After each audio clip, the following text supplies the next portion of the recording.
Gentlemen, thank you. Thank you very much indeed. I'm a very proud graduate of the LSE. I came here as a foreign student in the 1970s to do a master's degree. And it left me with a number of hallmarks, one of which I fell in love with academia and became an academic. I went off and did my doctorate and was 30 years a professor. And it left me also with a taste for London. I can't imagine, frankly, living anywhere on earth once you've lived in London, living in London. Well, it was in 1986 I came here. It was in 1985 that I first came to this lecture theatre, and there was Vanessa Redgrave. Some of you might know this famous actress. She was talking on behalf of the Socialist Workers' Party, and this was a hotbed of politics at the time. I left here to go and do my doctorate in Oxford, and I said I was interested in psychometrics, the assessment of people. And a very distinguished academic who's recently died, who taught me, he said, you know, Adrian, the future's in AI. That's where the future of assessment is. That was 1976. In 1986, they said to me, the future of assessment is in AI. They told me that in 1996, in 2006, and in 2016. So I'm going to talk about still waiting. And I'm going to do something I advise my students never to do. Never to be a pessimist. Never to be a skeptic. Never to look on the dark side. We have talked about the idea of this seminar being Brave New World. Well, Brave New World is a dystopian book. It's about a bleak and unpleasant future, not a utopian world, a dystopian world. Now, I'm not a dystopian person, but I want to bring a hint of skepticism, some would say realism, to the hype that goes on about the assessment of people. Now, you could say I was, being a pale, frail, stale male, I was a bit of a party pooper. I was a spoiled sport. I'm an old person angry about this, and you make the judgment of this, of whether that's true. I was saying to one of my young friends the other day, you know, I know how to become young. You've got to say the 3 D words: digital, diverse, and disruptive. That makes me a young person. And sometimes the AI people are those 3 D words. So I'm interested in how you assess people, and can we use new technology? You know, people will say to me, you know, the new assessment, I'll take your mobile phone, give me your mobile phone, I'll scrape the data, a lot of data on your mobile phone, I know where you've been, I know who you've spoken to, I know what messages you sent, I can look at the language, I can scrape the data off, put it in a sexy algorithm, and make a prediction. Should you be selected or not? That's what some of the AI people say. That's the future. And the question is, are they right? The question is that a good idea? You know, we've asked the questions of how you best assess people, who's allowed to do it, the cost, and the reliability and validity. I'm an old-fashioned professor who wants to know whether it works or not, whether there's proof that this stuff works. Well, you know, when you select people, you select for various characteristics. There's a very simple model. Are you know, on the line, are you an ideas person or a data person? Are you things or people? So I'm an academic psychologist. I'm actually rather a people ideas person rather than a people data person. But that's one way of selecting people. It's one idea. One of the ideas I have, and I'm very interested in leadership and management derailment. There's a lot of people who tell you what you need to do to become a great leader. And yet we know that as many as 50% of people who are appointed to leadership positions fail and derail. Why? Well, one answer is people don't select out. They only select in. They look for things they want, and they try and measure the things they want, and if you haven't got enough of the things they want, they reject you. But who looks for the things you don't want?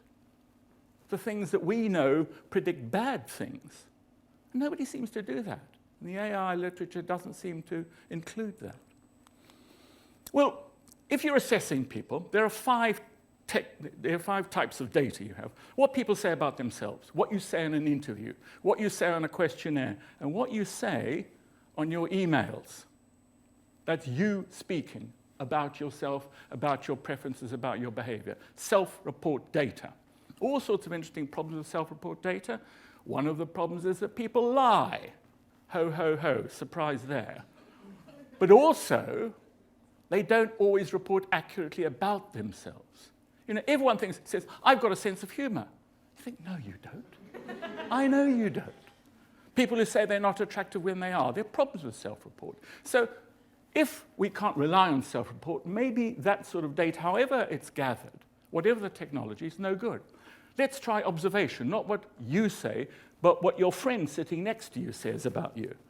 Observational data, references, other people's observations on your behavior.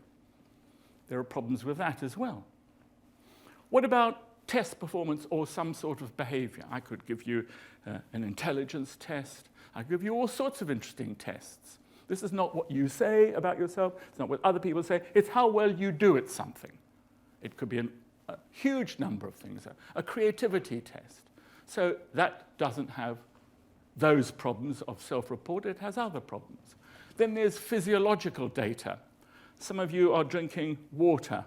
Well, I'm going to steal that cup and get your DNA from the lip of that. And wouldn't that be good data? Let's put the DNA data in an algorithm and make a decision. And then there's your personal history, and we've heard some brilliant and moving talks so far this morning on this topic. Are you a victim of your past or a product of your past? To what extent? Where you grew up? Where you grew up and how you grew up, what sort of family you grew, what sort of culture, to what extent does that mark you? Well, these are very interesting questions, and they're important questions for those of us who are trying to assess people, and whether AI can help you do anything different or better. It's a very loud slide, but it's a slide in my latest book. I was going to call it 20 Ways to Assess Your Lover, but the publisher didn't like that. It's just 20 ways to assess people. And I looked at various ways. There's astrology at the beginning, and halfway down you see creativity tests, blood saliva samples, lie detectors. Lie detectors don't work. The British Psychological Society won't have them. The American Psychological Association likewise. They don't work because they have too many false positives and false negatives. So the question for an old academic is there an absence of evidence? In other words, has nobody tested them? The people in graphology say graphology works. Well, we've tested it, and it doesn't. And there we have evidence of absence. That is, we know it doesn't work. And then there is, it seems to be okay in the sense that I measure you, I get some assessment, and that assessment is reliable, so I get the same response on different occasions, and it predicts something.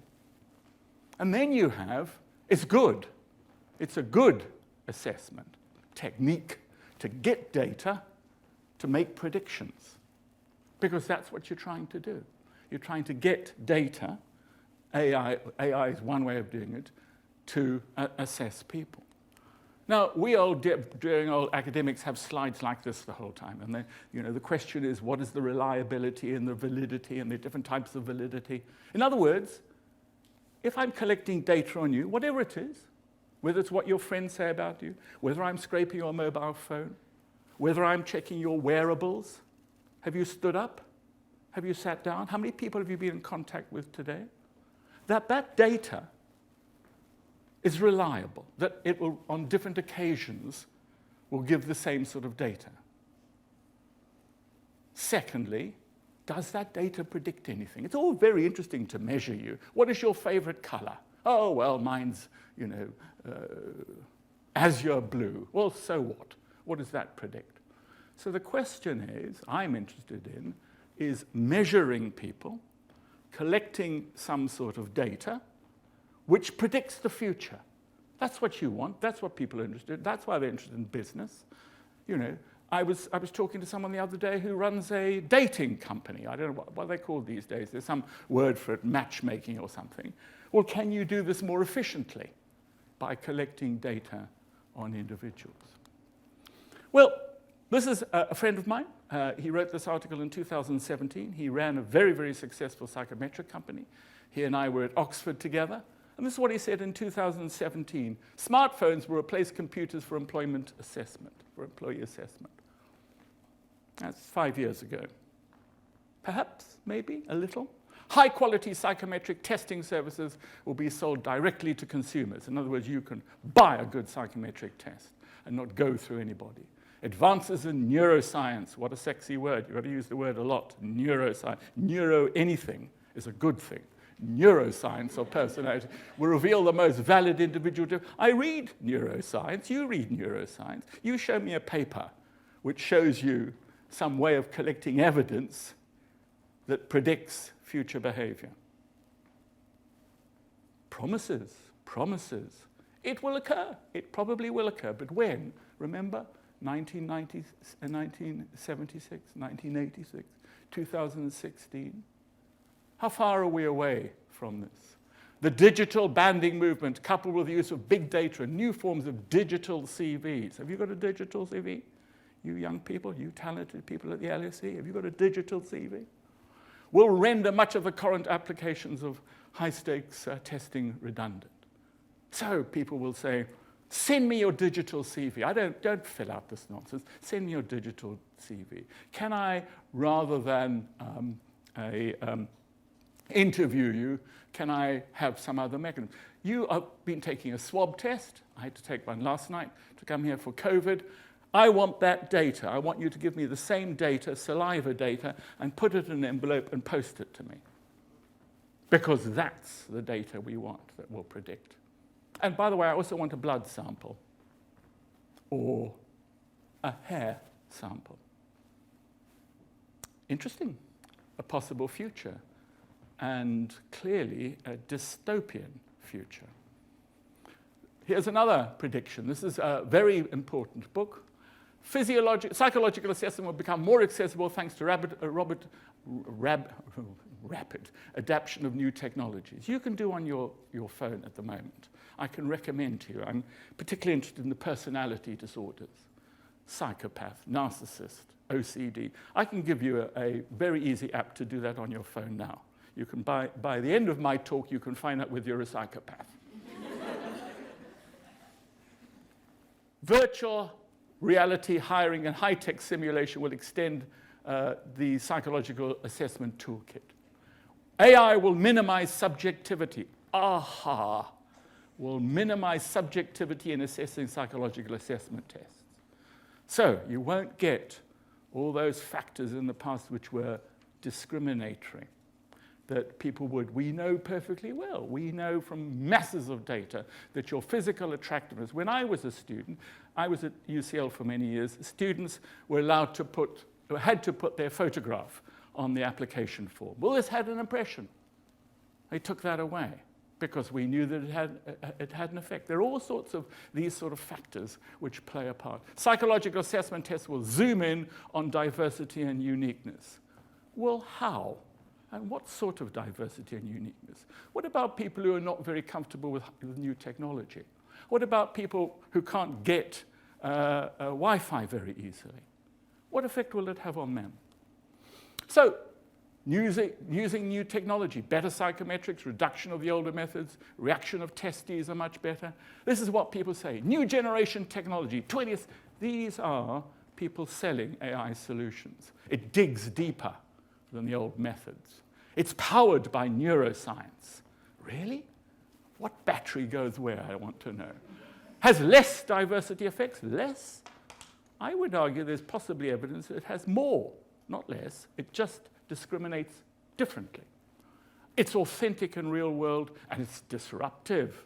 Sexy words. This is utopia. I'm talking about dystopia. Here's another one. This is using gamification. Overwhelmed by large application volumes, want to reduce the time and cost, people can do fun games. I have one of my students who was in the Singaporean army, as all young people in Singapore have to go because there is conscription there. We did a test on playing games on their computer and intelligence. Is your ability to play games on a computer correlated with intelligence? And what effect does that have? Does playing a game, rather than sitting and boring out questionnaire, are you an introvert or are you an extrovert? Let's do a game, let's do a video game. Does that help? What does it do? What is the evidence for that? So the question issues now are proving it works. That's difficult. It's expensive and difficult. It took me 10 years to develop a good measure of emotional intelligence. 10 years of collecting, PhD students collecting data, seeing whether it worked, proving it. Takes a lot of time. Adverse effects, privacy. How happy would you be? It's very interesting. I had the case just the other day. It's a long and complicated story, but I have to profile famous people. What happens if there's nothing on the website? What's on your website? What can you find out about me? A lot. And I can find out quite a lot about you. Well, what are the issues about privacy? We had second-year students look at first-year students' web pages or Facebook pages or whatever for the information it gave. Okay, so I haven't got time to go into this in any detail. I've got very short time left. These are some of the new technologies: digital interviewing, voice profiling. Voice profiling, so that when you phone me, I've got on my phone some mechanism to look at the voice quality, to find out whether you're lying or to find out the difference in your emotional tones. It might be that you're lying. Does that work? Gamification, social media analytics, professional social networks. One final one. Imagine you have to wear a button like this every day at work. And what it determines is whether who you've been within 5 meters of in the organization that day. So there's a map of who you've been close to. You like that? That's AI. That's clever. That gives you a fantastic network analysis. But what are the implications of that in terms of validity and whatever? So there are these new techniques: social media, wearables. My watch told me to stand up a little bit earlier. Mobile phone logs, we've talked about, digital interviewing, automated personality tests, gamification. So what's my story? My story is many organizations want to assess you. LSE assessed you, I would imagine relatively rigorously. Organizations you're going to after here want to assess you. If they come to someone like me and they say, well, how can I get good quality information? Where can I get really good quality information on the individual? And is AI the solution? My answer is not yet. Not yet. I'm still waiting. Thank you.